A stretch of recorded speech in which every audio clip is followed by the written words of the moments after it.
إن الحمد لله نحمده ونستعينه ونستغفره ونعوذ بالله من شرور أنفسنا ومن سيئات أعمالنا من يهده الله فلا مضل له ومن يضلل فلا هادي له وأشهد أن لا إله إلا الله وحده لا شريك له وأشهد أن محمدا عبده ورسوله أما بعد فأعوذ بالله من الشيطان الرجيم بسم الله الرحمن الرحيم يا أيها الذين آمنوا اتقوا الله حق تقاته ولا تموتن إلا وأنتم مسلمون يا أيها الناس اتقوا ربكم الذي خلقكم من نفس واحدة وخلق منها زوجها وبث منهما رجالا كثيرا ونساء واتقوا الله الذي تساءلون به والأرحام إن الله كان عليكم رقيبا يا أيها الذين آمنوا اتقوا الله وقولوا قولا سديدا يصلح لكم أعمالكم ويغفر لكم ذنوبكم ومن يطع الله ورسوله فقد فاز فوزا عظيما فإن خير الحديث كتاب الله وخير الهدي هدي محمد صلى الله عليه وسلم وشر الأمور محدثاتها وكل محدثة بدعة وكل بدعة ضلالة وكل ضلالة في النار فأعوذ بالله من الشيطان الرجيم بسم الله الرحمن الرحيم يا أيها المزمل قم الليل إلا قليلا نصفه أو انقص منه قليلا أو زد عليه ورتل القرآن ترتيلا. ہر قسم کی حمد و ثنا کبریائی بڑائی اللہ سبحانہ و تعالیٰ کے لیے ہے، جس رب کی توفیق سے رمضان المبارک کا یہ مہینہ ہمیں ملا اور بے شمار درود و سلام اللہ کے آخری نبی احمد مصطفیٰ محمد مصطفیٰ صلی اللہ علیہ وسلم پر کہ جن کے اسوے کی روشنی میں ہم اللہ سے دعا کرتے ہیں کہ اللہ تعالی ہمیں اپنے تمام تر عبادتوں کو مکمل کرنے کی توفیق عطا فرمائے۔ بعدہ رحمت و بخشش کے دعائیں ہوں صحابہ کرام، تابعین اعظام اور محدثین کرام کے لیے جن سے دین کی باتیں ہم تک پہنچی ہیں۔ قابل احترام بزرگوں، نوجوان ساتھیوں، عزیز بچوں اور میری پردہ نشین ماں اور بہنوں، اللہ رب العالمین کا بہت بڑا احسان و کرم ہے کہ اللہ تعالیٰ نے یہ مقدس مہینہ ہم کو عطا فرمایا۔ ہمیں اور آپ کو اللہ تعالیٰ نے ان مہینوں کے ایام کے روزہ رکھنے کی ترغیب اور اسی طرح سے توفیق عطا فرمائی، اور اللہ سے دعا کرتے ہیں کہ العالمین جو بھی ایام گزریں وہ ہماری اور آپ کی اللہ کی رضا، اللہ کی قربت میں گزرے۔ آج کے اس خطبہ جمعہ میں نے شروع میں سورہ مزمل کی 4 آیتیں آپ کے سامنے پڑھی ہیں۔ اسی کے ضمن میں صلاۃ تراویح کی اہمیت، اس کی فضیلت اور اس کے متعلق چند مسائل آپ کے سامنے انشاءاللہ رکھنے کی کوشش کروں گا، اس لیے کہ رمضان کی ابتدا میں روزے سے قبل جس عبادت کی اور جس عبادت کے تئیں ہم اہتمام کرتے ہیں وہ صلاۃ تراویح ہی ہے۔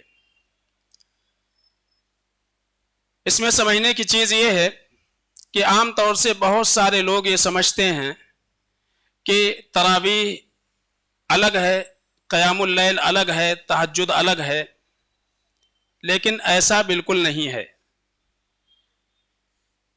قیام اللیل آپ کہیں، تراویح کہیں، تہجد کہیں، یہ تینوں کے تینوں نام ایک ہی عبادت کے ہیں۔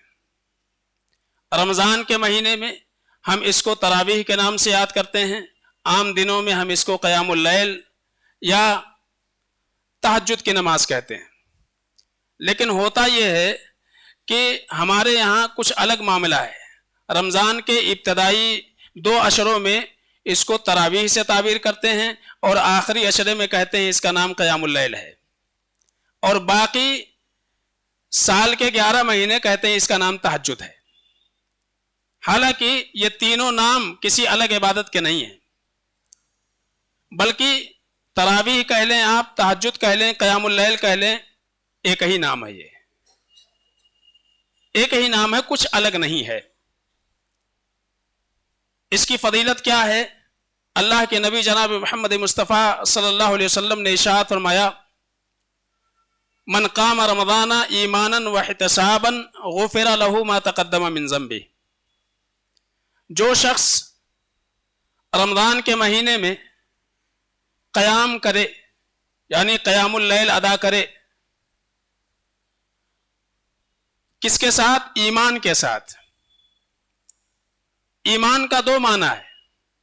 ایک تو یہ ہے کہ اللہ رب العالمین اسی شخص کی عبادت قبول کرتا ہے جو صحیح العقیدہ ہو. ایمان سے مراد اگر ہم عقیدے کو لیتے ہیں, ایماناً صحیح عقیدے کے ساتھ, اس لیے کہ اللہ رب العالمین کے بارگاہ میں بدعقیدہ لوگوں کی عبادتیں قبول نہیں ہوں گی. اس لیے کہ عبادت کے قبولیت کے لیے عقیدے کا صحیح ہونا شرط ہے. تو ایماناً و احتساباً کہہ کر کے یہ واضح کر دیا گیا کہ چاہے وہ رمضان کا روزہ ہو یا اسی طرح سے قیام اللیل ہو, یہ اسی صورت میں اللہ رب العالمین قبول فرمائیں گے جب ایک انسان اپنے عقیدے کو صحیح رکھے گا. ایک معنی تو یہ ہو گیا. اور دوسرا معنی ہے یقین. ایماناً, یقین. من قام رمضان ایماناً, یقین کے ساتھ. یقین کیا ہے؟ یقین یہ ہے کہ اللہ رب العالمین نے اور اس کے رسول نے اگر اس عبادت کا حکم دیا ہے تو ہمیں یقین ہے کہ اللہ رب العالمین اس کے ذریعے سے ہمارے سابقہ گناہوں کو معاف کرے گا. تو یہ یقین ہونا چاہیے, اللہ سے امید ہونا چاہیے. واحتساباً کا معنی ہوتا ہے اجر اور ثواب کی امید اللہ سے رکھتے ہوئے, اللہ سے اجر اور جو ہے ثواب کی امید رکھتے ہوئے. ہم اگر رمضان کے روزے اور قیام اللیل مکمل کرتے ہیں تو اللہ نے جو انعام بتایا اللہ کے نبی صلی اللہ علیہ وسلم نے وہ یہ ہے کہ غفر له ما تقدم من ذنبه, ہمارے سارے گناہ جو سابقہ ہیں, گزشتہ گناہ ہیں, اللہ اس کو معاف کر دیتا ہے. تو 2 شرطیں لگائی گئیں. ایک تو یقین ہونا چاہیے اللہ اس کے رسول کے فرامین پر, اور دوسرے اللہ اس کے رسول سے ہی اجر کی امید ہونی چاہیے.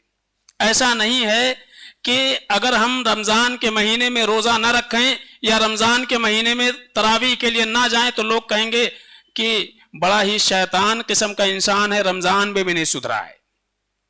تو لوگوں کے کہنے کے ڈر سے یا لوگ نام رکھیں گے اس وجہ سے کوئی انسان اگر تراویح میں شرکت کرتا ہے, قیام اللیل ادا کرتا ہے تو کوئی فائدہ نہیں ہے. مقصود یہ ہو کہ اللہ رب العالمین اس سے راضی ہو جائے, اللہ سے اجر کی امید رکھی جائے.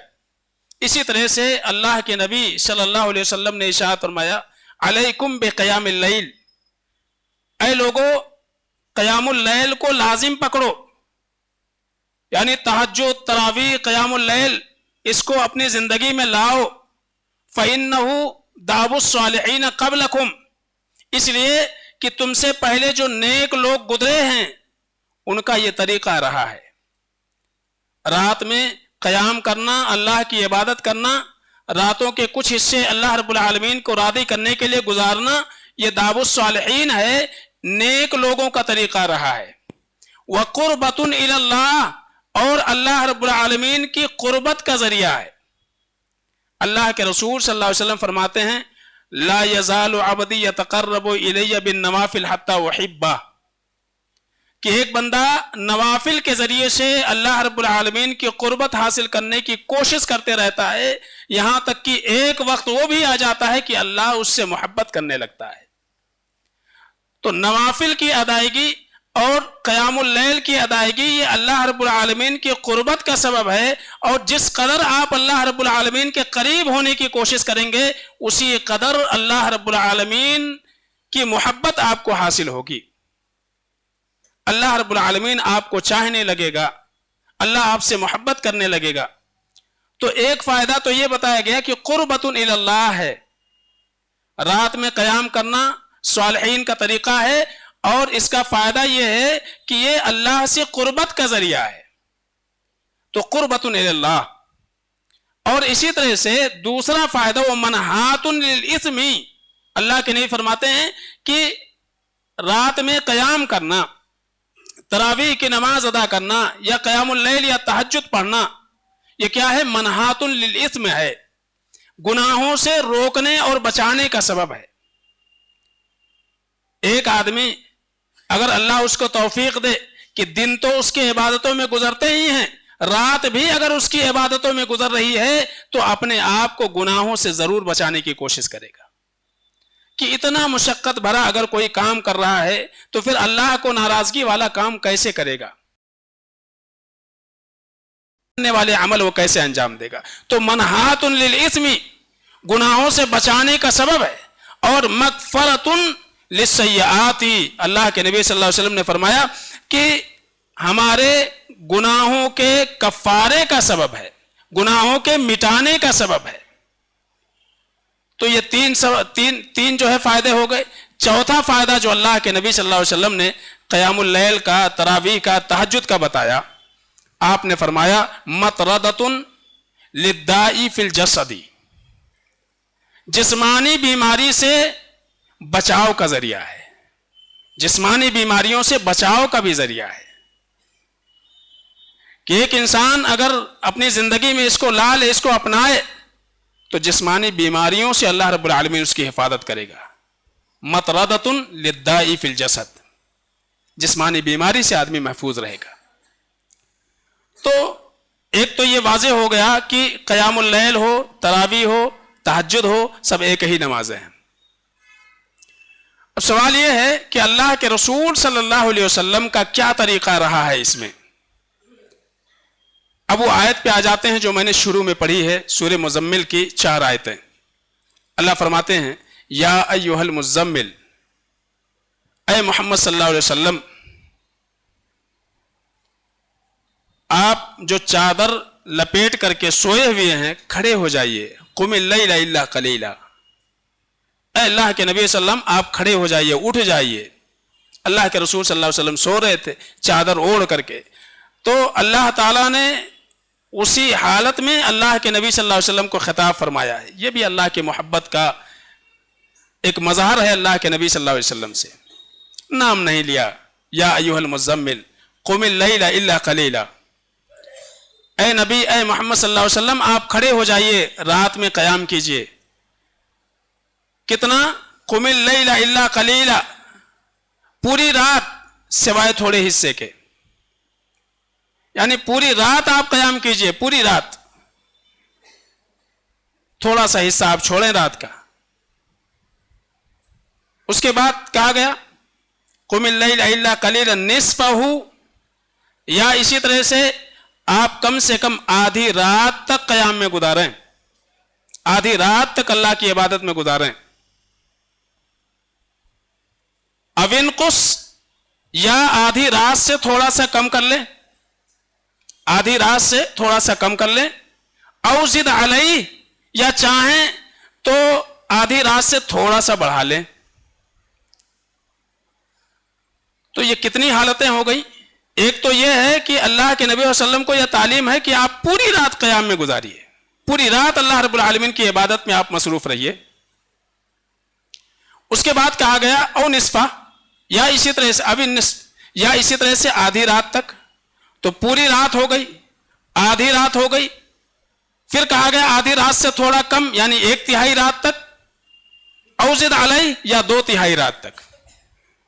تو یہ اس کا مفہوم ہوا، پوری رات، آدھی رات، 1/3 رات، 2/3 رات، یہ 4 صورتیں بن گئی۔ اور آگے اسی سورہ کے آخر میں کہا گیا فَقْرَؤُوا مَا تَيَسَّرَ مِنَ الْقُرْآنِ، کہ جتنا آپ کو اللہ توفیق دے اتنا آپ قرآن کی تلاوت کیجئے، یعنی اتنی آپ عبادت کیجئے۔ تو اس سے یہ پتا چلا کہ اللہ کے نبی صلی اللہ علیہ وسلم کا طریقہ یہ رہا ہے کہ کبھی کبھی آپ نے پوری رات قیام میں گزاری ہے، کبھی اللہ کے نبی صلی اللہ علیہ وسلم نے 1/3 رات گزاری ہے، کبھی اللہ کے نبی صلی اللہ علیہ وسلم نے 2/3 رات تک اللہ کی عبادت کی ہے، کبھی اللہ کے رسول صلی اللہ علیہ وسلم نے آدھی رات تک قیام کیا ہے۔ یہ اللہ کے رسول صلی اللہ علیہ وسلم کا طریقہ تھا۔ اسی لیے بعض صحابہ کہتے ہیں کہ رات کے کسی بھی پہر اٹھ لیں، ہمارے نبی کو آپ عبادتوں ہی میں دیکھیں گے۔ تو اللہ کے نبی صلی اللہ علیہ وسلم کا یہ طریقہ تھا۔ اب رہ گیا کہ عام دنوں میں تو اللہ کے نبی صلی اللہ علیہ وسلم عبادتیں کرتے تھے، اور کتنا کرتے تھے؟ اما عائشہ رضی اللہ تعالیٰ عنہ کہتی ہیں کہ آپ کے پیر میں سوجن آ جایا کرتا تھا۔ آپ سے سوال کیا گیا، پوچھا گیا کہ آپ کے اگلے پچھلے تو سارے گناہ معاف ہیں، پھر اتنی محنت آپ کیوں کرتے ہیں؟ تو آپ نے کہا افلا اکون عبدا شکورا، کیا میں اللہ کا شکر گزار بندہ نہ بنوں؟ اللہ کے رسول صلی اللہ علیہ وسلم کے ان عبادتوں کی کیفیت کیسی ہوتی تھی، یہ تھوڑا سا ہم جاننے کی کوشش کریں گے۔ تہجد کی نماز، قیام اللیل، وتر کی نماز عام دنوں میں اس کا جو وقت ہے یہ عشاء کے بعد سے شروع ہوتا اور اذان فجر سے پہلے تک رہتا ہے، یہ وقت ہے۔ عشاء کی نماز سے لے کر کے اور اذان فجر تک اس کا وقت رہتا ہے، قیام اللیل کا، تہجد کا، یا جو آپ بھی کہیں تراویح کا۔ عام دنوں میں اللہ کے نبی صلی اللہ علیہ وسلم کا طریقہ کیا ہوتا تھا؟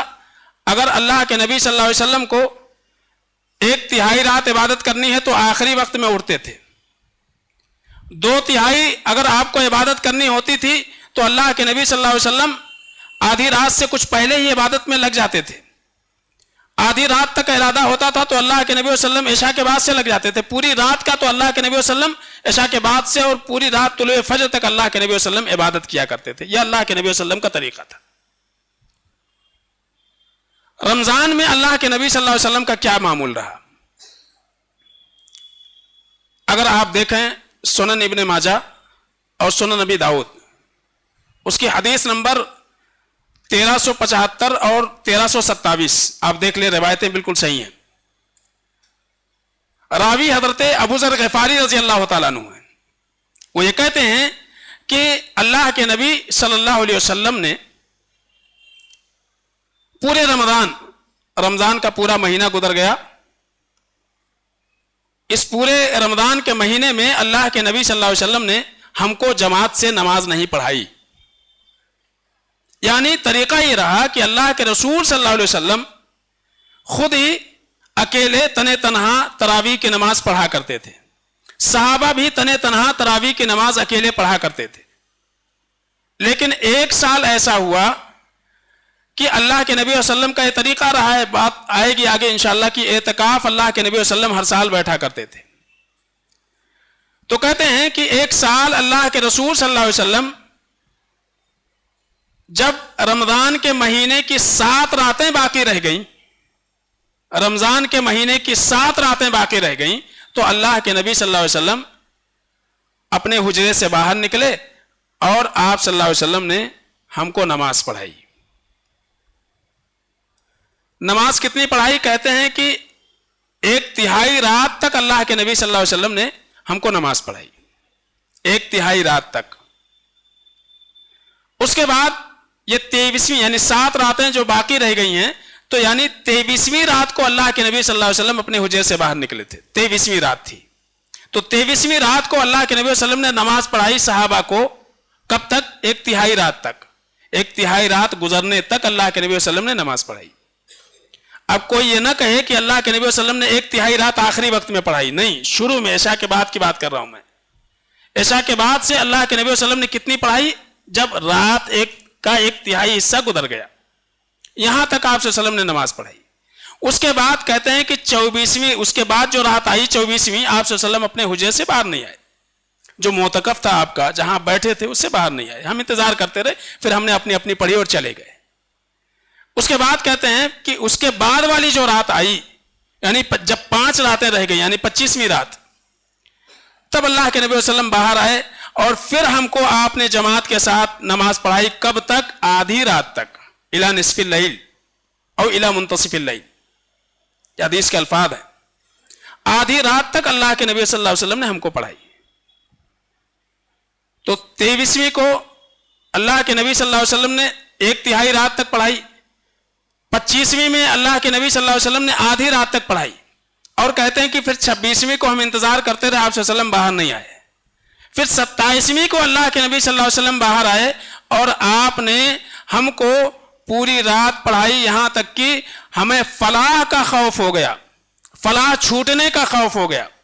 پوچھنے والے نے پوچھا کہ فلاح کا مطلب کیا ہے؟ تو کہا سحری فوت نہ ہو جائے. تو آپ نے عشاء کے بعد سے جو شروع کیا, اپنی نماز شروع کی, تو کہاں تک چلے آپ؟ بالکل یعنی سحری کا وقت ختم ہونے کے قریب اللہ کے نبی صلی اللہ علیہ وسلم نے اتنی لمبی نماز پڑھائی. آپ صلی اللہ علیہ وسلم نے اپنی پوری زندگی میں جماعت کے ساتھ جو صحابہ کو نماز پڑھائی, یہی 3 راتیں ہیں جو اللہ کے نبی صلی اللہ علیہ وسلم نے پڑھائی ہے. تو 1/3 رات تک, آدھی رات تک, جب آدھی رات تک آپ صلی اللہ علیہ وسلم نے پڑھائی اور ختم کر دی, راوی کہتے ہیں کہ ہم نے اللہ کے نبی صلی اللہ علیہ وسلم سے فرمایا, یا رسول اللہ لو لم فلتنا بقیت لیلۃ, اے اللہ کے نبی صلی اللہ علیہ وسلم کاش کہ آپ ابھی جو رات باقی ہے اس میں بھی آپ پڑھائیں ہم کو نوافل. تو آپ صلی اللہ علیہ وسلم نے ایک بات فرمائی, ایک وصول دیا اللہ کے نبی صلی اللہ علیہ وسلم نے. آپ نے کہا من قام مع الامام حتی ينصرف کتب لہ قیام لیلۃ. اللہ کے نبی صلی اللہ علیہ وسلم نے فرمایا کہ تم میں سے جو کوئی شخص امام کے ساتھ قیام کر لے, کب تک؟ امام کے نماز ختم ہونے تک, تو اس کے لیے پوری رات کے قیام کا اجر لکھ دیا جاتا ہے. کتب لہ قیام لیلۃ, اس کے لیے پوری رات کے قیام کا اجر لکھ دیا جاتا ہے. ہمارے بہت سارے بھائی عشاء میں تراویح کی نماز پڑھتے ہیں 8 رکعت اور وتر نہیں پڑھتے ہیں, چھوڑ کے چلے جاتے ہیں. تو خاص طور سے اس فضیلت سے وہ محروم ہونے والے ہیں. صحابہ نے کہا اللہ کے نبی صلی اللہ علیہ وسلم سے کہ ابھی تو آدھی رات باقی ہے, تو لو نفلتنا, یا اللہ کے نبی صلی اللہ علیہ وسلم یہ باقی رات بھی آپ پڑھا دیجئے. آپ نے کہا ہمارے ساتھ پڑھ لیا تم نے, ہم نے شروع کیا, ہم نے ختم کیا, ہمارے ساتھ شروع کیا, ہمارے ساتھ ختم کیا, پوری رات کے قیام کا اللہ رب العالمین اجر تمہیں دے دے گا. تو ایک فائدہ یہ ہوا. تو وتر کی نماز چھوڑ کے جائیے مت کہ 8 رکعتیں پڑھنے کے بعد پھر وتر جو ہے امام کے ساتھ آپ نہیں پڑھتے, نکل جاتے ہیں. اگر امام پڑھا رہا ہے, اپنی نماز ابھی اس کے ختم نہیں ہوئی ہے, تو ہماری آپ کی ذمہ داری ہے کہ اللہ کے رسول صلی اللہ علیہ وسلم نے فرمایا پوری رات کے قیام کا جو اللہ رب العالمین عطا فرماتے ہیں. تو اس سے بہت بڑی محرومی ہے.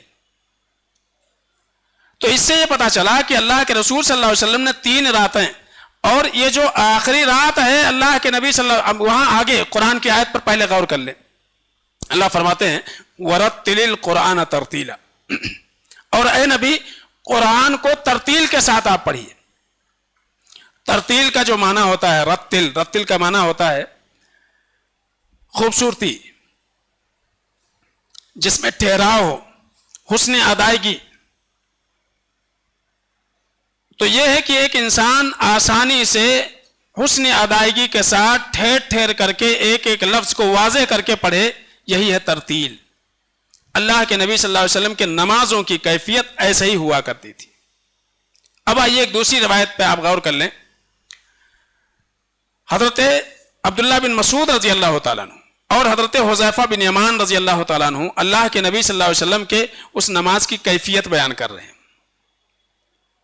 وہ کہتے ہیں کہ اللہ کے رسول صلی اللہ علیہ وسلم جب نماز کے لیے کھڑے ہوئے, آپ نے سورہ بقرہ شروع کیا. کہتے ہیں کہ ہم سوچ رہے تھے کہ اللہ کے نبی صلی اللہ علیہ وسلم 100 آیتوں پر رکوع کریں گے. آپ نے رکوع نہیں کیا, آگے بڑھ گئے. اور اس کے بعد ہم نے یہ سوچا کہ سورہ بقرہ ختم ہوگا تو اللہ کے نبی صلی اللہ علیہ وسلم پھر رکوع کریں گے, لیکن سورہ بقرہ بھی ختم ہو گیا. پھر اللہ کے نبی صلی اللہ علیہ وسلم نے سورہ نساء شروع کر دی, سورہ نساء بھی ختم ہو گئی. پھر اللہ کے رسول صلی اللہ علیہ وسلم نے سورہ آل عمران شروع کی, سورہ آل عمران ختم ہو گئی. اور کہتے تھے کہ اللہ کے نبی صلی اللہ علیہ وسلم یقرأ مترسلا, ٹھہر ٹھہر کر کے اللہ کے نبی صلی اللہ علیہ وسلم پڑھ رہے ہیں. کیسے؟ کہتے ہیں کہ اذا مر بآیت فیہا تسبیح سبح, اللہ کے نبی صلی اللہ علیہ وسلم جب کسی ایسی آیت سے گزرتے تھے, پڑھتے تھے جس میں اللہ رب العالمین کی تسبیح بیان کی جاتی ہو، سب بہا، تو وہاں رک کر کے اللہ کے نبی صلی اللہ علیہ وسلم اللہ کی تسبیح بیان کرتے. وَإِذَا مَرَّ بِآيَةِ سُؤَالٍ،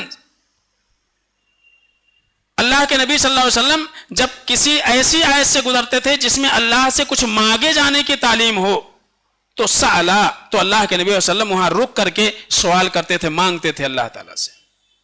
وَإِذَا مَرَّ بِتَعَوُّذٍ يَتَعَوَّذ، اور جب اللہ کے نبی صلی اللہ علیہ وسلم پناہ مانگی جانے والی آیتوں سے گزرتے تھے تو اللہ کے رسول صلی اللہ علیہ وسلم پناہ مانگا کرتے تھے. یہ طریقہ رہا. سورہ بقرہ آپ نے پڑھی، سورہ نساء آپ نے ختم کی، سورہ ال عمران آپ صلی اللہ علیہ وسلم نے ختم کی ایک رکعت میں. اس کے بعد کہتے ہیں پھر اللہ کے نبی صلی اللہ علیہ وسلم رکوع میں گئے. فجعل یقول سبحان ربی العظیم، اللہ کے نبی صلی اللہ علیہ وسلم رکوع میں گئے اور سبحان ربی العظیم پڑھنے لگے. کانا رکوعہ نحو من قیامہ، اللہ کے نبی صلی اللہ علیہ وسلم کا رکوع آپ صلی اللہ علیہ وسلم کے قیام کے بقدر تھا. آپ سوچئے سورہ بقرہ آپ نے پڑھی ہے، سورہ نساء آپ نے پڑھی ہے، سورہ ال عمران اللہ کے نبی صلی اللہ علیہ وسلم نے پڑھی ہے، ٹھہر ٹھہر کر کے پڑھی ہے، اور کتنا وقت لگا ہوگا. پھر کہہ رہے ہیں کہ جب آپ نے رکوع کیا تو رکوع میں سبحان ربی العظیم اللہ کے نبی صلی اللہ علیہ وسلم پڑھ رہے ہیں. کتنا؟ نحو من قیامہ، اتنا لمبا جتنا کہ آپ کا قیام تھا، اتنا لمبا اللہ کے نبی صلی اللہ علیہ وسلم نے رکوع فرمایا. اور اس کے بعد سجدے کے بارے میں کہتے ہیں کانا سجودہ قریبا من قیام ہی، کہ آپ صلی اللہ علیہ وسلم کا سجدہ بھی قیام کے بالکل بقدر تھا. یہ نماز کا طریقہ ہے. ہم کہتے ہیں صلو کما رأیتمونی اصلی، نماز ویسا پڑھو جیسا کہ اللہ کے نبی صلی اللہ علیہ وسلم کو ہم نے پڑھتے ہوئے دیکھا ہے. تو اللہ کے نبی صلی اللہ علیہ وسلم کے نمازوں کا طریقہ یہ ہوتا تھا. اللہ کے رسول صلی اللہ علیہ وسلم کے قیام، رکوع اور سجدے قریب قریب ہوا کرتے تھے. ہمارا قیام ہوتا ہے 5 منٹ کا اور ہمارے رکوع اور سجدے ہوتے ہیں 30 سیکنڈ کے. سمجھ رہے نا؟ اسی لیے بعض افراد سوال کرتے ہیں کہ کتنی مرتبہ تسبیح، لوگوں میں مشہور ہو گیا ہے رکوع میں 3 مرتبہ بولو اور سجدے میں 3 مرتبہ بولو، ختم. کہیں یہ تحدید نہیں ہے. میں نے حدیث کے الفاظ بتائے، فجعل یقول سبحان ربی العظیم، اللہ کے نبی صلی اللہ علیہ وسلم پورے رکوع سبحان ربی العظیم کہتے رہے، پورے سجدے اللہ کے نبی صلی اللہ علیہ وسلم سبحان ربی الاعلیٰ کہتے رہے. کتنا؟ قریبا من قیامہ، جتنا لمبا آپ کا قیام تھا اتنا ہی لمبا اللہ کے نبی صلی اللہ علیہ وسلم نے سجدے کیے، اتنا ہی لمبا آپ نے رکوع کیا.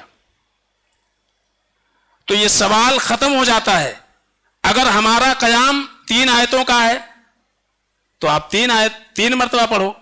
10 آیتیں قیام میں پڑھ رہے ہیں تو آپ 10 مرتبہ جو ہے سبحان ربی الاعلیٰ سبحان ربی العظیم پڑھو. اگر 15 آیتیں پڑھ رہے ہیں تو آپ اس کے بقدر پڑھو. یہ طریقہ ہے. لیکن مسئلہ یہ ہے کہ قیام برداشت ہو جاتا ہے، رکوع اور سجدہ ذرا لمبا ہو جائے تو کہتے ہیں امام صاحب نے بہت لمبی کر دی نماز. حالانکہ سنت یہی ہے، طریقہ یہی ہے. اہل علم نے لکھا ہے یہ کہ ایسا نماز میں نہیں ہونا چاہیے کہ ایک انسان قیام تو چھوٹا کرے، سجدہ لمبا کرے یا رکوع بہت لمبا کر دے، بلکہ یہ تینوں ایسی چیزیں ہیں، قیام، رکوع اور سجدہ، یہ تینوں متماثل ہونی چاہیے، ایک دوسرے سے ملتے جلتے ہونی چاہیے. تو آج ہماری نمازوں کی کیفیت یہی ہے. ہم یہ سمجھتے ہیں کہ جلدی جلدی 3 پارے 6 پارے بعض مساجد میں پڑھائے جاتے ہیں. قیام اتنا اور سجدے اور رکوع کرنے کا تو ٹائم ہی نہیں ملتا ہے. تو بہرحال یہ اللہ کے نبی صلی اللہ علیہ وسلم کے نمازوں کا طریقہ ہوا کرتا تھا. لہذا یہ سوال کرنا ہی غلط ہے کہ رکوع میں کتنی مرتبہ تسبیحات کرنی چاہیے.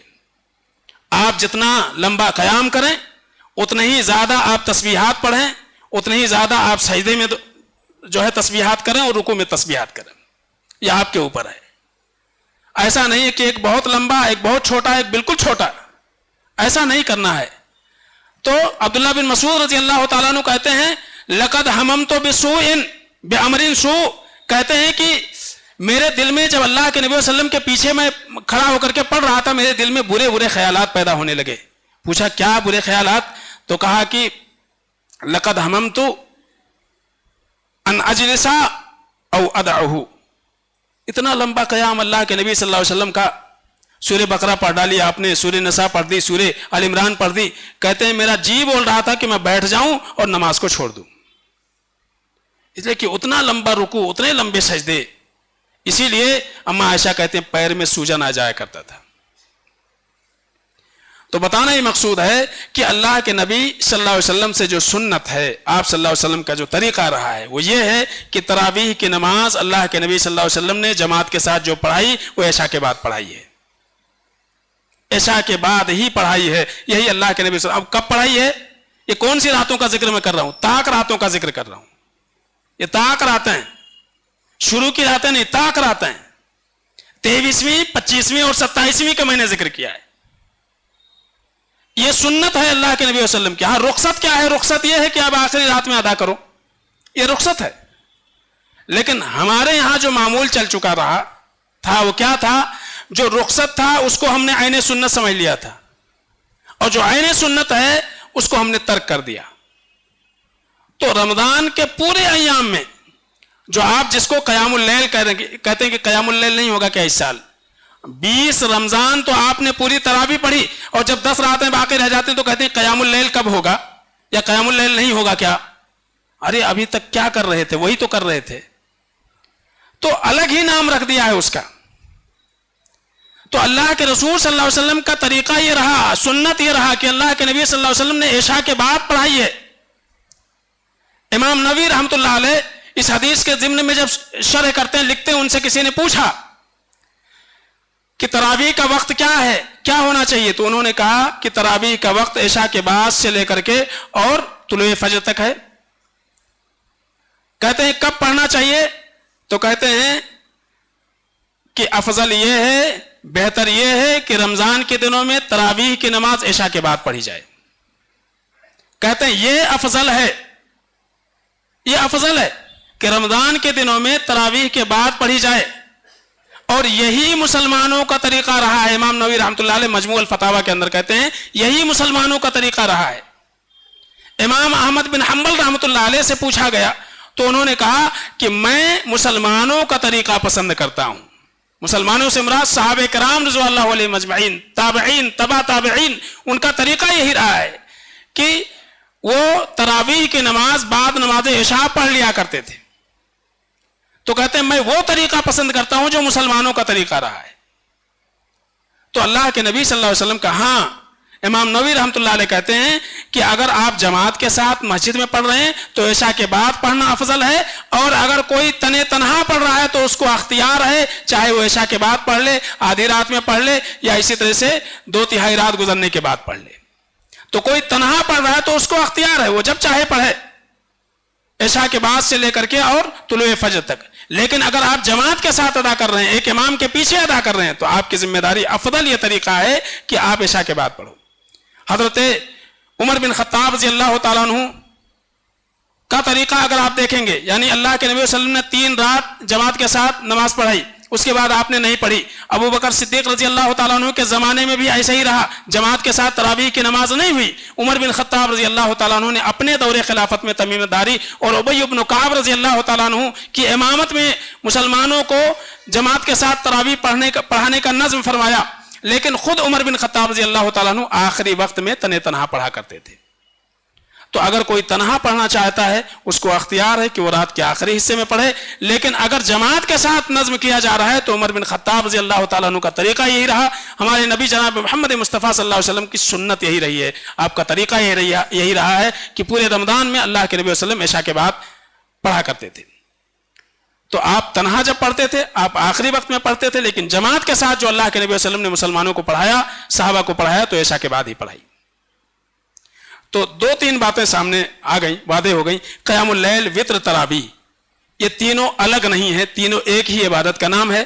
اور اسی طرح سے یہ بات واضح ہو گئی کہ اللہ کے نبی صلی اللہ علیہ وسلم کی سنت کیا رہی ہے اس کے تئیں, آپ صلی اللہ علیہ وسلم کا طریقہ کیا رہا ہے. یہ بات واضح ہو گئی, شاید بات سمجھ میں آ گئی ہوگی.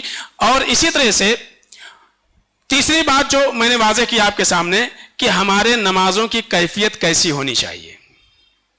ہمارا قیام, ہمارا رکوع, ہمارا سجدہ ایک جیسا ہونا چاہیے. تو یہ بھی اپنے ذہن کے اندر رکھیں. تو یہ چند باتیں تھیں. اللہ سے دعا ہے کہ العالمین ہم سب کو سمجھنے عمل کرنے کی توفیق عطا فرمائے۔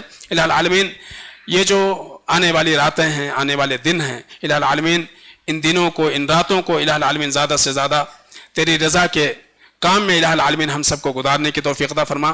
الہ العالمین یہ بخشش کا مہینہ ہے، اللہ تعالی ہم سب کو بخشش کے پروانے سے اللہ سرفراز عطا فرما۔ الہ العالمین یہ مہینہ جنت میں دخول کا مہینہ ہے، الہ العالمین ہم سب کے لیے دخول جنت کا سبب بنائے، آمین یا رب العالمین۔ بارک اللہ لنا ولکم فی القرآن الحکیم ونفعنا وإياکم بآیات الذکر الحکیم، انہ تعالی جواد کلیم ملک رؤوف رحیم۔